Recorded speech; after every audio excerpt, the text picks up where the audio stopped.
Hola suscriptores, ¿cómo les va? Hace mucho tiempo que no publico nada, pero bueno, no significa que no haya estado trabajando. De hecho, tengo un blog que se llama culturaprotoorgánica.com, así que los que quieran pueden visitarlos. En ese blog voy a estar colgando estos vídeos también. Y bueno, este tiempo me ha servido para dar una vuelta más de rosca a estas propuestas a las que les tengo acostumbrados. Y bueno, entre otras cosas, me he dado cuenta de que lo que yo estaba proponiendo en realidad no era una ciudad, ¿verdad? Con esto de la ciudad lineal y de sus ventajas y de los inconvenientes de no hacer uso de este modelo de ciudad, pues estaba convencido de que lo que estaba proponiendo era una ciudad. Bueno, pues no. Lo que en realidad estoy proponiendo es un contrato social. Un contrato social muy particular porque este contrato social es un contrato social minimalista. Entonces, bueno, la ciudad lineal no es un fin en sí mismo. Es decir, esta propuesta pretende que sea una etapa más en el desarrollo de la civilización. Esta etapa comprende el espacio que nos resta como humanidad para que el mundo nos pueda asimilar. O sea, en mi opinión, la humanidad es un acontecimiento que, desde su irrupción en la naturaleza, por una potencialidad que es la que la define, de la que ahora hablaremos, pues está como alterando este universo, por lo menos este mundo o este planeta en el que vivimos, y esa alteración que ha provocado esta nueva potencialidad, pues todavía no ha llegado al fin de esa serie de efectos que por supuesto van a terminar en un equilibrio, en un estado de equilibrio permanente, ¿no? En un régimen estacionario. Entonces, bueno, ¿cuál es esta potencialidad? La potencialidad es esa capacidad que en un momento dado adquiere nuestro linaje para poder generar conceptos, ¿no?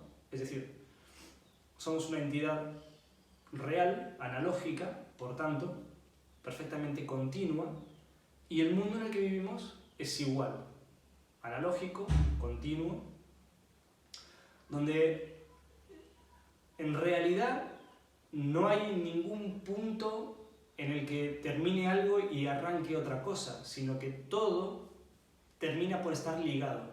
Sin embargo, en un momento dado, desarrollamos esta capacidad para decir, bueno, esto es el sol, esto es una piedra, esto es estar cansado, esto es estar alegre, y vamos armando unos conceptos que son digitales, porque tienen un principio y un fin, y es desde el momento en que podemos generar estos conceptos que se hace posible el razonamiento.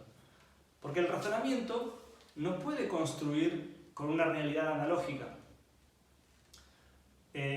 Sin embargo, sí puede tomar estos conceptos y con ellos ir construyendo. Bien, esta potencialidad lo que provoca automáticamente es una diferencia de potencial. Es decir, desde el momento en que yo defino que tengo frío, automáticamente se genera otro concepto que es el de bueno, quiero buscar calor, ¿no? Entonces genera en el individuo una necesidad de acción. Y bueno, esto, en definidas cuentas, como por ejemplo apunta la Biblia en el Génesis, es en sí mismo el conocimiento del bien y del mal. Porque desde el momento en que, como digo, tengo una idea concreta y esa idea concreta me genera el impulso de hacer algo en consecuencia con ella, ese algo puede ser en búsqueda de aquello o, por el contrario, tratando de evitarlo, ¿no? Es decir, si yo tengo frío, bueno, automáticamente eso es algo que se me presenta como malo. Entonces tengo que buscar la temperatura que va a ser bueno. Si por el contrario lo que veo es una fruta apetitosa, eso es bueno y me va a generar un deseo. El deseo es un concepto de ir hacia ello. Entonces, en definitiva, sea lo que sea, para cada individuo, el concepto de bien y de mal va a generar una diferencia de potencial que nos va a llevar a actuar. Ese plan, ¿verdad?, que cada uno esgrime dentro de su cabeza, por supuesto va a ser un plan bastante pobre, porque no deja de estar sustentado sobre conceptos digitales que son una representación de una realidad que es mucho más compleja que los conceptos, pero que es tan pesada, ¿verdad?, que no podríamos levantar, que la mente directamente no puede gestionar esa información. Entonces necesita simplificarla y a partir de esos conceptos, esas representaciones de la realidad, ahí sí, de una forma mucho más ligera, puede construir y planearse expectativas y planes mucho más específicos, más concretos, más simples, para poder hacer el seguimiento, para poder, bueno... La cuestión es que esos planes mal armados, por la misma naturaleza del concepto, que es en sí una representación pobre, nos lleva a chocar con la realidad. Ese choque con la realidad, donde la expectativa no se cumple, quizá al 100%, quizá una parte sí se cumple, pero otra no, automáticamente nos obliga a reformular con lo nuevo, con lo que se aprende de la acción puesta en práctica, uno reformula el concepto de bien y de mal. Vuelve a generar un plan, un objetivo, que ahora es un poco más complejo, ¿verdad? Y vuelve a la carga, y este volver a encontrarse con la realidad, de vuelta nos da en parte una satisfacción y en parte nos muestra algo nuevo. Entonces, esta ida y vuelta que hace la humanidad con el fin de satisfacer los deseos, que es básicamente eso, va haciendo que esas formas digitales, esos conceptos, cada vez sean más elaborados. Con el paso del tiempo, ya, por más que uno, haciendo zoom sobre esos conceptos, todavía vea unos bordes pixelados, pero ya empiezan a tener una cierta curvatura, empiezan a tener una cierta naturaleza multipropósito, multifunción, y empieza como a vincularse con otras áreas del conocimiento y empieza, por lo tanto, a parecerse más a esa realidad que intenta copiar o que intenta representar y bueno, y así es que estamos, ¿verdad? Esa es la cultura, esa es nuestra civilización. Ahora bien, sucede una cosa, que es que en un momento dado esos conceptos, ahora mucho más elaborados, empiezan a pesar más. Todavía estamos muy lejos, casi se podría decir a una distancia infinita de lo que es en sí la realidad misma, pero para la mente, para el poder de cómputo y esa actividad tan saludable y fundamental que es el razonamiento, comienzan a ser conceptos muy pesados. Entonces, eso nos termina llevando a un punto de saturación. En mi opinión, nuestra cultura, nuestra civilización, está ahora mismo en un estado de saturación y bueno, y realmente no podemos avanzar, se nos hace muy difícil. De hecho,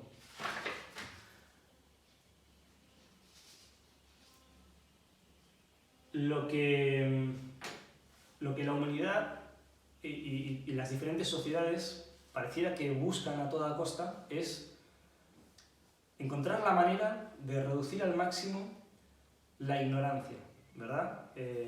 Buscando mejores métodos de enseñanza, de estudio, prácticas que ayuden a vincular lo estudiado en las aulas con lo que es la vida real. Y bueno, fíjense que cada vez necesitamos estudiar más y tener más títulos, más experiencia, nos incorporamos más tarde al mundo laboral y bueno, esto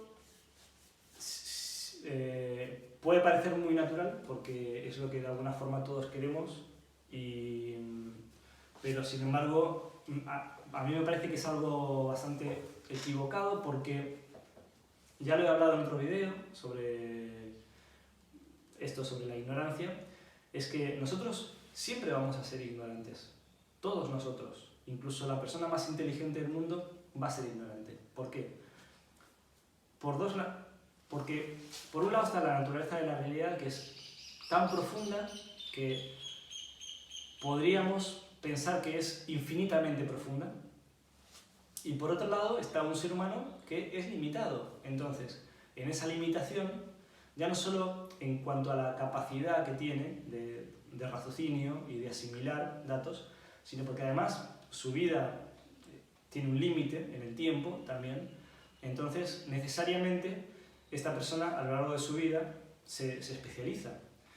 Pueden ser más o menos temas, aquellos en los que presente entusiasmo y realice un trabajo para profundizar en este conocimiento, pero en definitiva le van a quedar un montón de otros en los que no va a ser un experto. Y por lo tanto, frente a otro que sí haga ese esfuerzo, en ese tema concreto, va a ser un ignorante. Entonces, nosotros, de alguna forma, hemos construido un mundo que ahora ya es muy complejo, tiene muchas normas. Nosotros, fíjense que la Constitución dice, no sé si es la Constitución exactamente, pero bueno, uno se supone que debe conocer las normas. Es imposible conocer las normas, pero se supone que sí. Y si uno incurre en un error, es juzgado y tiene que pagar las consecuencias, ¿verdad? Entonces, hemos creado algo en lo que, de alguna forma, estamos desvalidos porque ya hay una cierta área en la que encima va creciendo cada vez más, en la que no nos podemos manejar.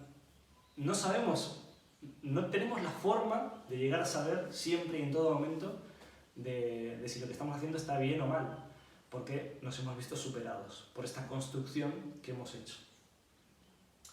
Entonces, si nuestra naturaleza siempre va a ser la de, en un grado muy importante, ser ignorantes, entonces necesitamos construir un mundo que nos permita ser ignorantes y que esa ignorancia nuestra no dañe a los demás, ni tampoco nos dañe a nosotros mismos. Por lo tanto, si me puedo centrar un momento en los apuntes,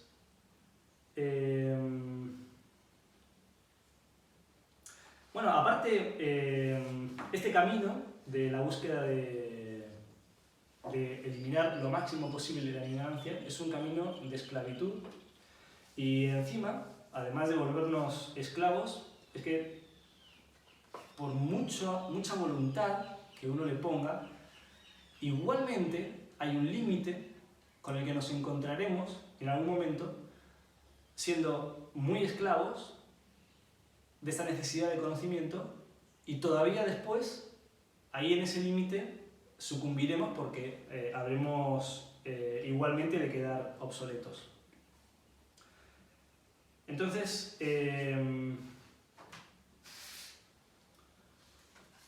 bueno, esta potencialidad que tiene la humanidad tiene la habilidad de cambiar el entorno en el que el ser humano se ha constituido como es, con los atributos que tiene y que sí o sí siempre hay que referenciar a ese medio, obviamente, que es el que le ha exigido supervivencia y es el que ha modelado las respuestas que el organismo finalmente ha podido dar a lo largo de la evolución.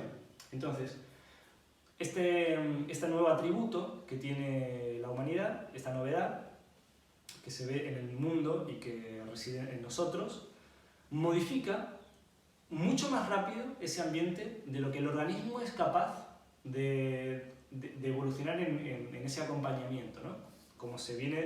Como venía haciendo el mundo viviente, ya sea animal o vegetal, ¿no?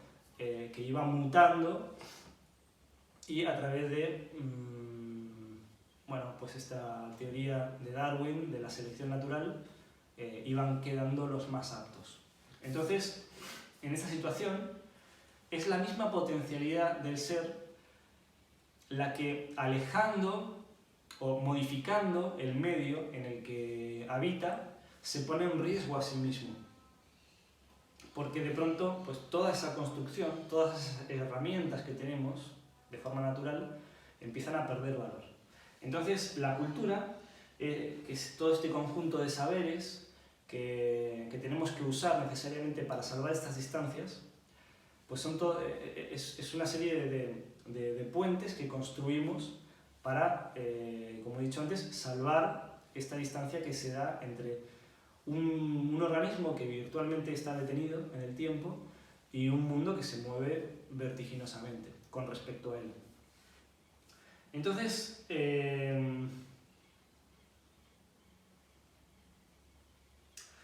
bueno, como toda esta construcción de la cultura termina siendo muy pesada y no, finalmente nos sume a todos en un estado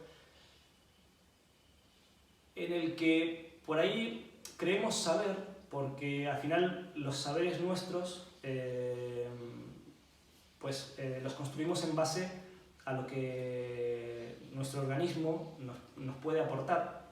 Todos los sensores, todas las herramientas que tenemos nos puede aportar, pero esas herramientas que ahora se ven un poco obsoletas, ¿no? y fuera de ámbito, obviamente nos están reportando algo que por ahí pues ya no sería un conjunto de datos realmente fiables. Entonces por ahí sí queremos saber, queremos pensar que la solución es esta o aquella y tal, pero realmente no podemos avanzar, no estamos logrando realmente solucionar problemas que nos aquejan ya desde hace décadas. Entonces, bueno, al final lo que se hace necesario hacer es dejar un poco de crear más cultura, primero porque no podemos ya más, y terminar por acercarnos realmente al medio, ¿no? O sea, si bien nosotros no podemos modificar nuestra genética, o al menos todavía no podemos hacerlo, y aunque pudiéramos hacerlo, seguiríamos dependiendo de un grupo de personas, ¿verdad? Que en definitiva al final podrían engañarnos o actuar de mala manera, o incluso estar perdidos ellos mismos por también estar sumidos en un estado de saturación. Entonces, lo que sí tenemos que hacer es traer el medio hacia nosotros, ¿no? Ahora bien, esto se vincula directamente con esas ideas ecologistas de decir, bueno, dejemos de quemar petróleo, dejemos de hacer un montón de cosas, ¿verdad? Reciclemos, que en definitiva se resume todo en la idea de tener una voluntad muy estricta, ¿no? Ser estricto con uno mismo, no tirar un papel, estar en todo momento, estar empapado de conocimientos y que se vinculan con el cuidado de la naturaleza y que, bueno, hacen realmente nuestra vida muy compleja, muy agobiante, ¿no? Entonces, bueno, tengo que decir que la naturaleza de la voluntad no es esta. O sea, justamente la naturaleza de la voluntad es variable y su tendencia es siempre a desaparecer. No, la voluntad no quiere tener voluntad, lo hace si es necesario, pero hasta un cierto punto. Y esto es positivo, porque de otro modo sería muy peligroso. Si nosotros fuéramos muy voluntariosos, ¿verdad? Y estrictos con nosotros mismos y nunca nos permitiéramos flaquear, entonces, bueno, podríamos construir algo muy complejo, ¿verdad? Pero la verdad es que no es así, es que no somos así, y aparte, ese mundo complejo, esa solución compleja, es un arma de doble filo, porque hoy puede traernos ciertas ventajas, pero termina siendo algo que es muy difícil de sostener. Y al final terminaría horadándose y cayendo y probablemente la culpa fuera del ignorante, ¿no? Que como he dicho antes, pues la ignorancia no es una opción, o sea, lo vamos a hacer. Entonces, si nosotros estamos construyendo un mundo que necesariamente ha de ser manejado, ¿verdad? Y sostenido por lumbreras, por personas con un alto conocimiento, y bueno, nos estamos condenando al fracaso porque es una realidad creada, anhelada quizá por nosotros, pero que en definitiva pues no sé hasta qué punto se compara con lo que en verdad somos. Entonces, es por eso que al final termina surgiendo esta propuesta mía, que es el contrato social, ¿no? Este contrato social minimalista. ¿Por qué es minimalista? Bueno, es minimalista porque necesita serlo para poder sostenerse en el tiempo. Hay muchos contratos que son implementados en un momento dado, cambia el signo político, borrón y cuenta nueva. Y así no se avanza. Entonces, ¿cómo podemos hacer para que algo perdure en el tiempo? Bueno, algo perdura en el tiempo y se puede sostener si solo si, primero, se acerca más que las otras propuestas a lo que en realidad es el mundo en el que vivimos, ¿verdad? ¿Por qué? Porque desde el momento en que una propuesta logra este estado, entonces podemos decir que termina siendo una mejora evolutiva. Las mejoras evolutivas no funcionan o dejan de funcionar porque un organismo haga un mejor uso o peor uso de ellas. Se termina desvinculando de nuestra actividad. ¿Por qué? Porque responden bien a una realidad lo suficientemente amplia como para que al final termine siendo la misma realidad la que la valide y la que la defienda. Cuando algo que se implementa realmente casa con la realidad y funciona y es bueno, incluso pasa a ser complicado sacarlo, ¿no? Entonces, esta es la idea. La idea es que parte de esa cultura que hemos construido, que es pesada y que es muy elaborada, debemos empezar a darle rienda suelta, a dejar que escape de nuestro poder de control y que empiece a tender a hacer una autonomía. Es decir, a ver, lo ideal sería poder desligarnos por completo de determinadas soluciones. ¿Por qué? Porque no sea necesario que estemos detrás alimentándola y manteniéndola, porque aparte no corramos peligro de que alguien o algo la elimine. Y bueno, esto se da en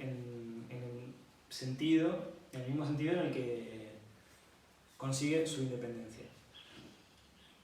¿Qué es la definición de independencia? En mi opinión, es un organismo.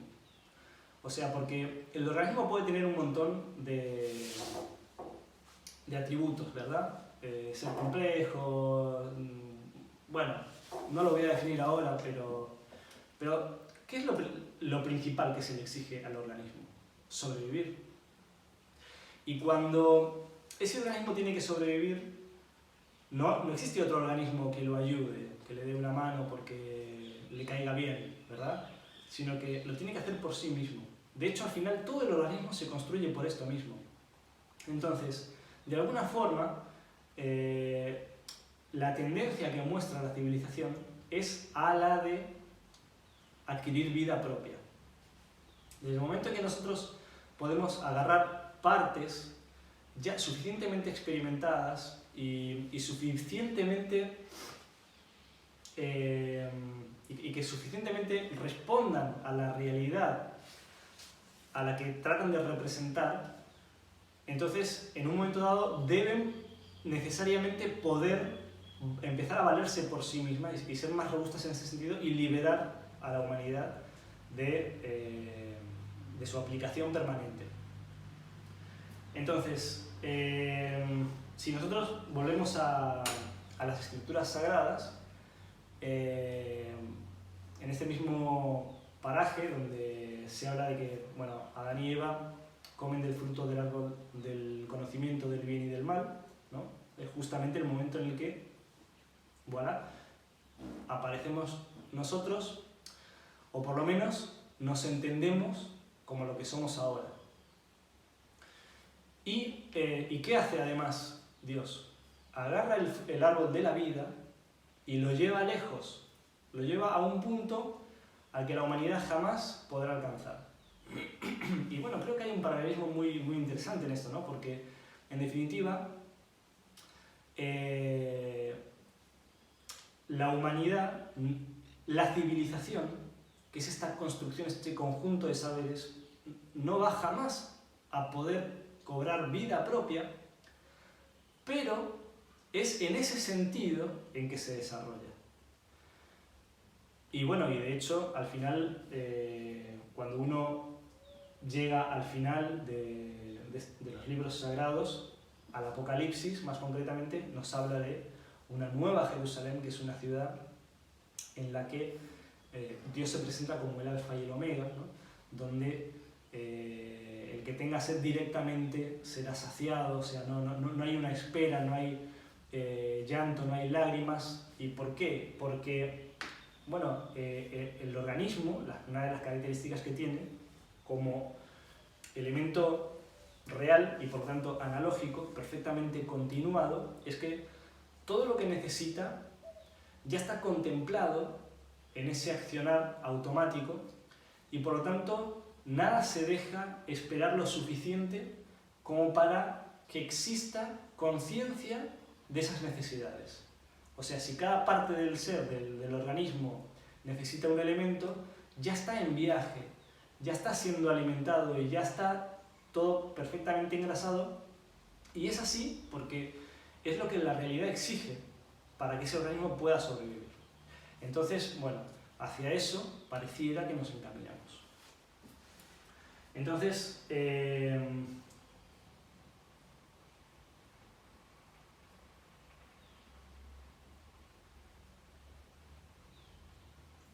Entonces, bueno, este contrato minimalista nos permite traer el medio hacia nosotros y lo hace con una consigna tan simple que es muy fácil que la humanidad esté interesada o no en la materia del urbanismo y de las consecuencias de una forma u otra de urbanizar, la pueda recordar, la pueda exigir y se vea beneficiado por la serie de consecuencias que se derivan de algo tan esquemático como es este titular, que básicamente es el de sostener la ampliación, digamos, de un conjunto de servicios que sea significativo indefinidamente, ¿no? Y de forma lineal. Bueno, básicamente es esto. O sea, si la humanidad, si el individuo se da cuenta de que a través de esta mínima exigencia, ¿no? O sea, un conjunto de servicios que sea, como he dicho, se me van las palabras, pero bueno, significativo, que sea implementado de forma continua, ¿verdad? Ininterrumpida, más allá de que sea muy rápido o muy despacio, pero que sea ininterrumpida y linealmente sobre el terreno. En la medida en que eso se implemente, eso mismo va a traer una serie de consecuencias que, bueno, están descritas en una serie de vídeos, de 10 vídeos que se llaman Ciudad Lineal. Esos vídeos los hice hace un tiempo ya, antes de que supiera todo esto, antes de que hubiera desarrollado tanto esta teoría, pero igualmente todavía siguen sirviendo a la espera de que algún día alguien, yo o otro, los pueda hacer mejor, y ahí se van a dar cuenta de cómo en realidad lo que estamos es cambiando el valor de la oferta y la demanda y de la disposición de la misma, y que eso va a traer una serie de consecuencias que van a ser beneficiosas en un montón de áreas por el simple hecho de que al traer el medio hacia nosotros, todas las herramientas, todo el organismo que somos, como que recobra el valor por verse las herramientas más cerca de ese ámbito en el cual un día se forjaron. Así que espero, como siempre, que más allá de la longitud y de la improvisación mía como periodista o como lo que sea esto, les parezca interesante, y espero sus comentarios, por supuesto su participación, y nos vemos en el siguiente vídeo.